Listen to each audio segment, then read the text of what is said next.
All right, so this idea of, sorry, I'm going to look at my notes from an old talk I gave, oh my goodness, in the year 2008.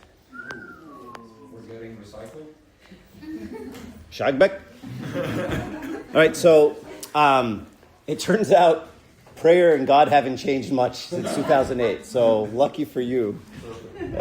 It's all still applicable. I don't know, it might be too soon. You think so? All right. Okay. I see the troublemaker now. So we all know that prayer, and I think this kind of fits in your question a little bit too. Prayer is this very important aspect of our Christian life. We're supposed to do it all the time. And then sometimes we say things like, well, I need to set some time apart for prayer, and if I do it in the morning, I can do it. But then St. Paul comes along and says really crazy things like pray without ceasing. And you're like, which is it? My 3 minutes in the morning, my Agbeya time, or pray without ceasing. And, sometimes, again, we kind of mechanize the spiritual life. Like I hear people giving me advice or giving advice like, well, what you do is you do it right in the morning, right? And then you always know you've got time for it, right? You can get it done 5 minutes in the morning, first thing, and then it's done. But then I hear something like that, I'm like, am I just trying to get this done? Like, is that what am I checking off a box here? Like, I need to get my 5 minutes in. Why do I need to get my 5 minutes in? So I feel good about myself because I got my 5 minutes in, that I feel like now I'm a good spiritual person. Like, why? People do that with working out, right? They say, you got to go to the gym in the morning so you can get it done. So that otherwise you won't have time for it the rest of the day. And that's actually true. Okay? If you don't do it first thing, it'll never happen. But that's because going to the gym is just something you got to do, right? Because if you do it half-heartedly, even if whatever, you've done it. Your blood has flowed and you've moved your body and things are good. It's checked, right? But prayer isn't like that. It's not the gym. It's not something I got to... Okay, so prayer has to become more than that, okay? And so when I think about, what Christ said... When he said, when you pray, say, Our Father. Like, that is a very extreme thing, right? As I was listening to a sermon on the drive here, actually by Budum Shoy Kemet, and he was talking about sort of this scary Old Testament God that the Jews were used to. And then, then you have St. Peter saying to Christ, teach us how to pray. And you're like, well, wait a minute, You're a Jew. You know how to pray. You have the Psalms. You have you guys pray all the time. You look at these prayer books that the Jews have. So why were the apostles telling Christ, teach us how to pray? You know how to pray. But it wasn't that. It must not have been that, right? If you can allow me to add a phrase in that wasn't part of the actual gospel, teach us how to pray like you, right? There's something about the way you talk to God, that we don't talk like that to him, right? We don't have that kind of relationship. Ours is very formal and it's a very commandment focused, right? If you commit this sin, here's the punishment. If you do this, this is going to happen to you. And if you commit that, and so this is our relationship with this guy, right? He's all knowing. We kind of bow to him, right? If you screw up, bad things happen to you. If you do good things, you get sheep and goats and land and children. Right? So I want sheep and goat and land and children, so I'm going to do the good things, right? And I'm going to, execute. Okay? This is sort of this Old Testament relationship with God. And unfortunately, sometimes we have that same relationship, right? Sometimes, you'll hear be sure to go to church so that, you get in medical school, or be sure you go. And if you don't fast, you're not going to pass organic chemistry, right? And we kind of create that same relationship of the Old Testament, right? If you do this thing, you're going to get this thing, right? And so in the end, what I really want is I don't really want a relationship with Christ. I don't want any of that stuff. What I really want is this thing, okay? And so what do I got to do to get this thing? Okay? I'll tell you a story. I tell this story all the time about my friend. He worked at let's just say a really big company, because he listens to my talk sometimes.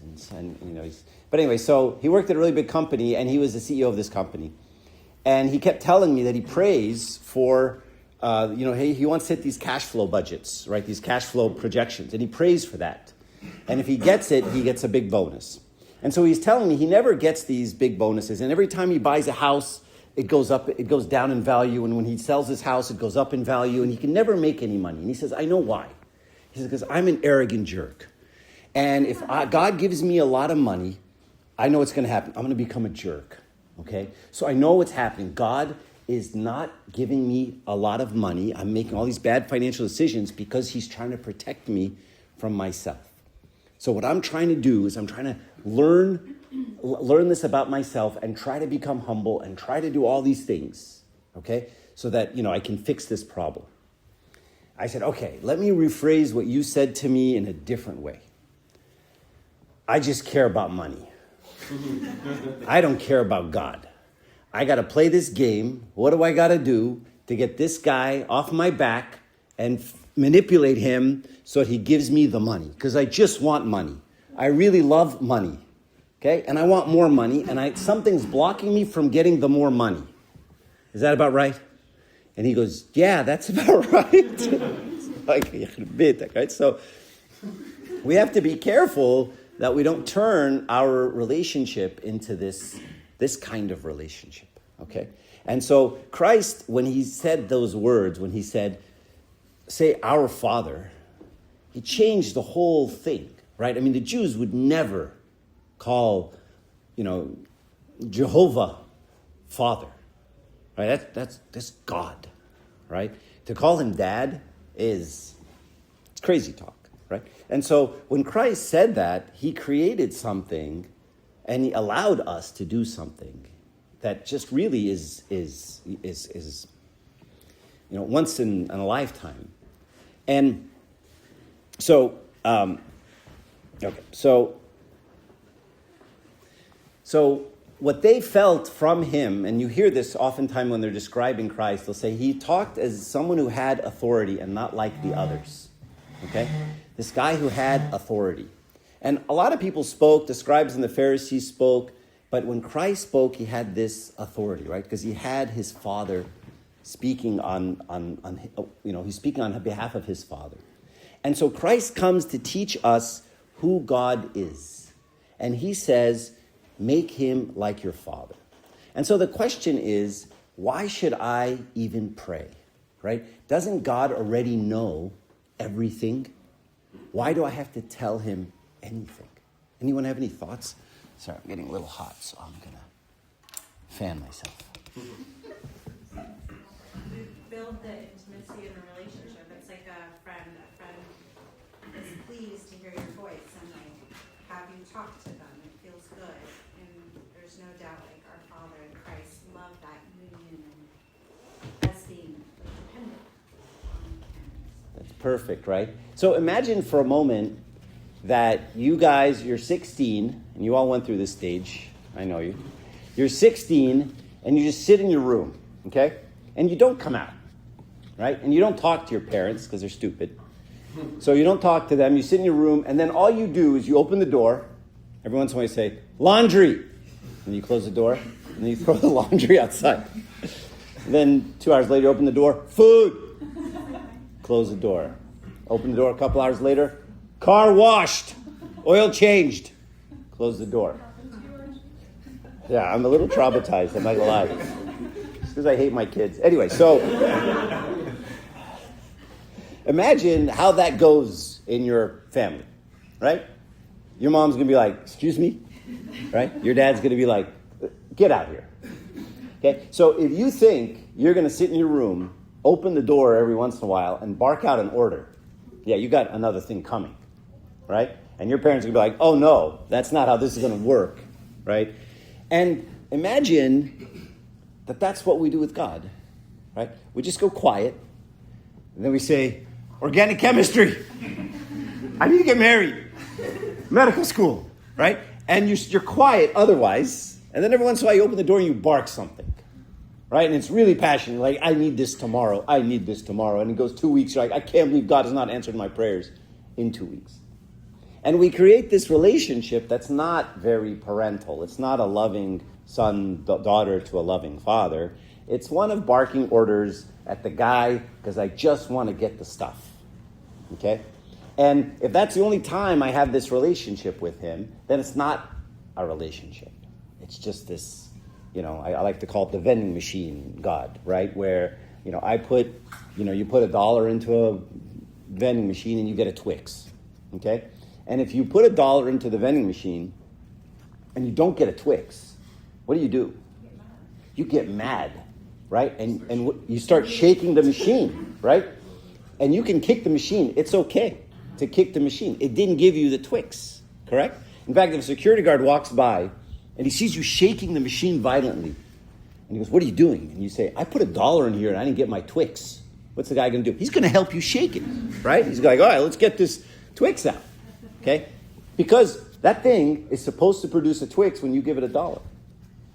Every once in a while, you'll talk to someone, you go, "You know what? I studied, I did everything, I didn't party, I came to liturgy, I went to Tizbeha, I did all the things, and God didn't pass me. And now I'm pissed," right? And I know people who have lost their faith over this, right? I did everything I was supposed to do, and yet I still failed. I prayed to Baba Krillos, and he didn't answer. I prayed to Christ, he didn't answer. Nobody answered me, right? And they're really upset, and people will lose their faith over this. I prayed that my mom wouldn't get sick. I prayed that my parents would stay together. I prayed that this wouldn't happen, and it did. And then you're like, and they're very upset. And the question is, what were we doing? I personally don't like it when someone says, this person's really sick, pray that he gets better. I often will tell people, I don't pray that people get better. I pray for God's will to happen and that God give us the strength to handle whatever it is, because I don't know how this ends. And I'm not going to tell God what I think he should do about it. Right? Father Thomas Hopko has this great quote. He says, prayer is not telling God what he already knows and what you think he should do about it. Right? What you think of most of our prayers is, I tell God what he already knows and what I think he should do about it. So when Christ said, pray like our Father, he creates this relationship. And that's why when you say, well, I don't know why I need to pray, God already knows everything. She gave the perfect answer. I don't know your name. Mary. I don't know why I would pray. God already knows. Well, but that's not the point. You're right, he already knows. Before the beginning of time, he knew. That's not the point. The point is for you to foster a relationship with him, right? It's the time. When do you feel your parents' love the most? It's when times are tough. And you have these deep, intimate conversations when things are hard, not when they're easy, not when things are good. Not certainly when I'm not barking, laundry, right? That's not how we foster a relationship. So, okay. Luckily, none of these things have changed over the last 20 years, so, okay. And so, I don't know, how long am I supposed to go? 20? I have there's a lot here. A lot's not changed, I'll tell you what. And so, what I want to encourage you to do, and I heard this from Abuna AP, and I really liked that one of the retreats. He said, this is father-son relationship. Let's just watch this right now. That's your father. Give him a hug. Tell him, Dad, I love you. There it is. Okay. Can I get $1 for a softball?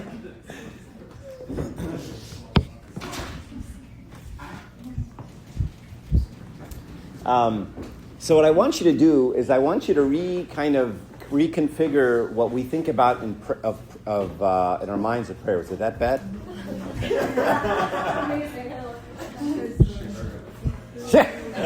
She heard it back in 2000.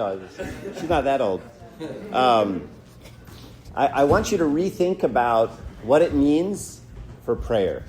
Okay? So the thing that I heard from Abuna AP was, as you're going through your day, every time you have a thought, like, I really don't like Anthony. Okay? When you have that thought, add, comma, Lord. I'm really scared right now, Lord. I really don't want to do this, Lord. This person's a super big jerk, Lord. Right? How can I love such a human, Lord? And turn, as St. Paul says, everything into prayer, right? And foster that kind of relationship versus, the 5 minutes where I got to get out of the way, but if you do it right in the beginning of the day, you don't even feel it, man, and you can get it done and you don't even know you prayed. It's awesome. Okay? It's not like that, right? Let's try to extend it out. Okay? You ever watch little kids with their parents, and the parents are sitting there watching TV, and the kids have a little toy room, for example, and it's full of crap all over, and you step on the Legos, it hurts your foot. But they're in the toy room, and then what do the kids inevitably do? They pull their toys out, and they go and they sit in the living room, and they play in the living room. Now, their parents are not interacting with them. They're not talking to them. They just want to be in the presence of their parents. Right? They don't want to be alone. So even though my parents aren't talking to me, they're there. And I just want to be around them. Right? And so that's the kind of relationship we're looking for, that Christ is offering to us. Not the mechanical, not the, I have to say these things, and I have to say them in this order, and I have to say them in this way. I'm not a big fan of am I allowed to do this, touch this, stand here? What are we doing, guys? Right? This is not the way Christ offered himself to us. Right? It's far different than that. So I want to encourage you to start to think about what it means to have this kind of dad. Right? And Christ is so clear, right? If someone asks their dad for an egg, would he give them a scorpion? If someone asks them for a fish, would he give them a rock? Right? What is Christ saying here? He's saying, your heavenly Father who knows what you need before you ask for it, he's already there. Right? And so it isn't about asking. It isn't about give me, give me, give me. It's more about, I want to talk to you.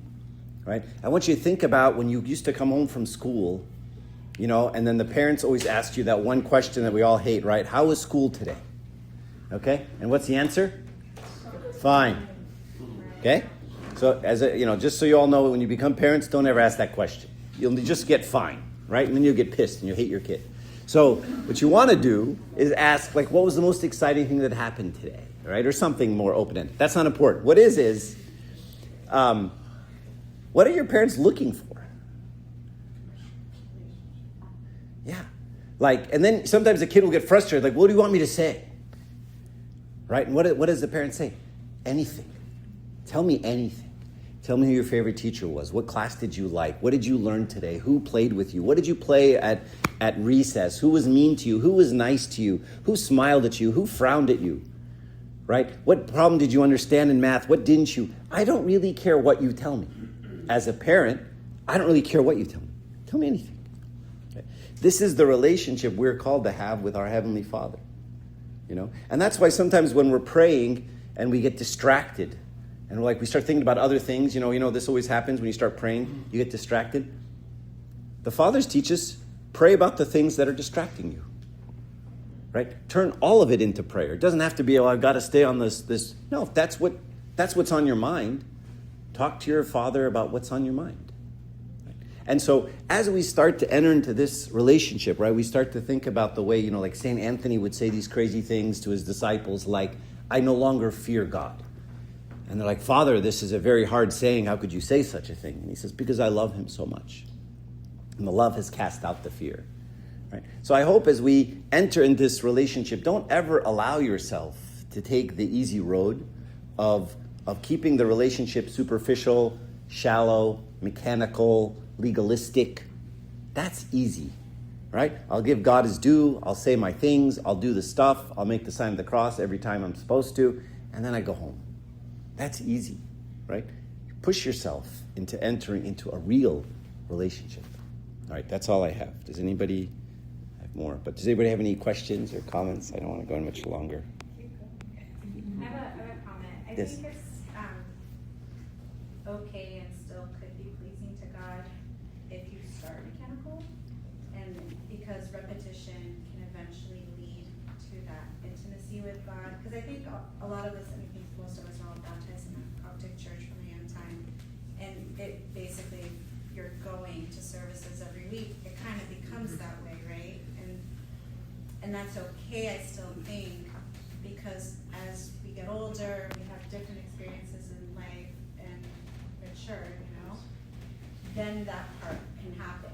So I think repetition is still okay, like if it still kind of is mechanical, because the transition can happen. And you can even like ask God, because I remember I struggled with that, feeling mechanical, and then I would just ask him like, I don't know how to have a relationship with you. Like, how did someone do that? And you can ask that. You can ask God like, hey, I don't know how to do this. I don't know how to make you real, or I don't know how to make you a part and have you participate in my things and conversations and thoughts. It's totally, okay to come from me.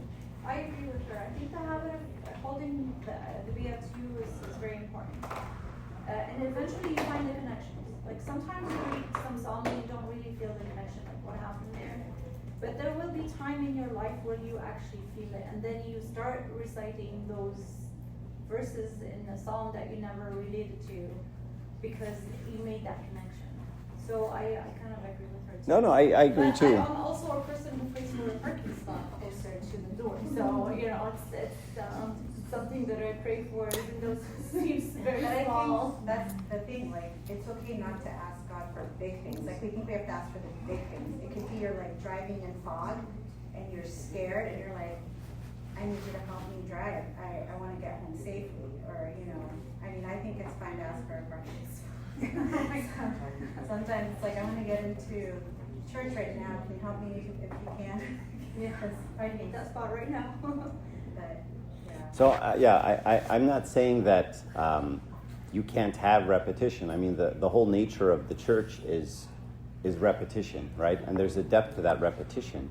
What I am saying, though, is you don't want to stop at that level, right? And be satisfied with that level. Like, I like the way you said that. You said, I was worried about how mechanical and repetitious my prayers were, and I wanted to go to the next level. That feeling is a very good feeling. That's what pushed you to the next level. Sometimes we can stop at that first level, right? And just allow ourselves to just go, okay, our Father, right? And just kind of get through it. I was at a wedding recently. There's been a million weddings, but I was at a wedding recently, and Arseni was praying the wedding. And when he got to Our Father, I just loved how slowly he said it, and very purposeful. And he would not rush through it, despite the fact that all the deacons were trying to rush him, And I just really liked that. Like that's the way it should be, That's the Lord's Prayer, and it should be given its due. So I think just being mindful of this and not allowing myself to take it easy and just kind of go through a prayer and just rush through it and feel good that I did it. I agree. And if you want to pray for a parking spot, forget the, war in Ukraine and Russia. That's God's like, hey, God, I'm going to go get this park. It's not for me, it's for my kids. It's for there we go. That's what we say. Yes, sir. Actually, kind of on that note, what kind of value or what is it seeing as you're saying Ukraine? Like if I'm praying for a war, what is it I guess when you think of that, I don't know what I'm asking, but if I'm praying for the Ukraine war to stop, or the Palestine-Israel war to or the people suffering, God knows that, but what about it? No, what I meant by Ukraine was God's going to leave Ukraine to go help you get a parking spot. I was joking. He can actually be in Ukraine and. I think you made the point earlier as well. Just it's about that God kind of knows. Yeah. It's not like his plan's going to change from your prayers. So then does that mean that it's useless to pray for that then? Well, see, that's the whole point of the talk. So the idea of it isn't for me to change God's mind or God's will to something, you know, it's for me to connect to him as my father. And for me, like St. Isaac the Syrian says, prayer is the submission of one's will to God.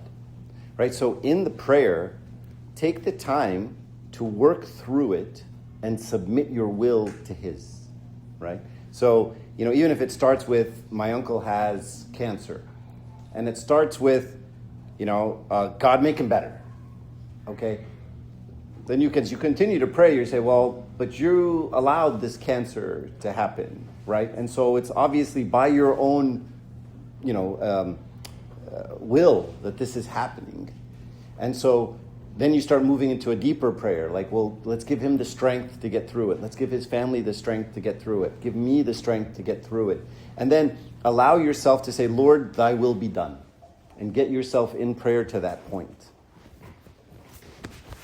Yes, sir. I would also just say, I think most of the time we have to recognize that prayer doesn't so much change God